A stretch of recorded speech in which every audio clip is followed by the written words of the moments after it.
Alright, welcome back guys. So tonight's recipe is going to be pesto chicken.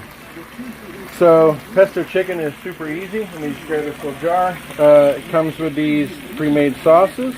Pesto, if you've never had pesto chicken before, it's really good. It's like an Italian herb. It's like basil and spinach, I think, and pine nuts and garlic and all blended together. Don't hold me to that, but I coated either side of some chicken breasts. These were actually 2 large chicken breasts I have. I put some sliced onions and sliced some cherry tomatoes in half, put in the bottom of the pan to lift the chicken up a little bit. On the pan, fry these off, cook them just like I normally would because I'm also cooking for my family. I also have some potato gnocchi with a pesto sauce in there. Probably going to do some broccoli or vegetable with this for dinner. So I'm going to get this cooked off just like I normally would, and then I'll go into the prep on my pureed phase. Alright, so there's the finished plate. So I've got the pesto chicken with some of the onions and tomatoes on top, some pesto gnocchi, and some fresh broccoli. Overall, pretty healthy dinner. This is what my family will be having. I won't be having a gnocchi because it's potato and flour basically to make a noodle, but I will be pureeing down some broccoli and some of that chicken, so I'll be back to show you what I'm doing there. So there's one of the chicken breasts. I've got it diced up, but you can see it's still like, this would be like a soft food stage.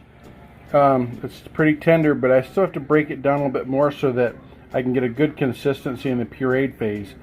So this diced up chicken breast is going to go back in the pan just like I've been doing. I'll probably put another little scoop of the pesto sauce in there and some chicken broth, and again cook it down by half just to tenderize that chicken even more so it purees nice and easy. Plus the chicken broth will give me some moisture and create a little gravy with the tomatoes and onions and stuff to make a nice consistency for the puree.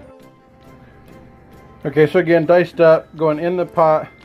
You see I already got another little scoop of the pesto in there. A little splash of apple cider vinegar. Like I said, you need the acids to just break this stuff down so you're essentially braising. And then you just want to fill the bottom of that pot with chicken broth. And then I'm going to put this back over high heat. I'm going to cover it. I'm going to stir that sauce and those ingredients in together. And I'm going to cook this down.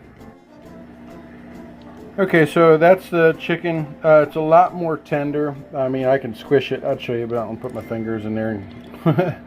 But now I'm going to hit this with the blender, or the emulsifier. I've got some more chicken broth, so if I need to thin it down as I go, which I probably will, because I cooked off more than half of the juice, but I'll show you what it looks like in just a second.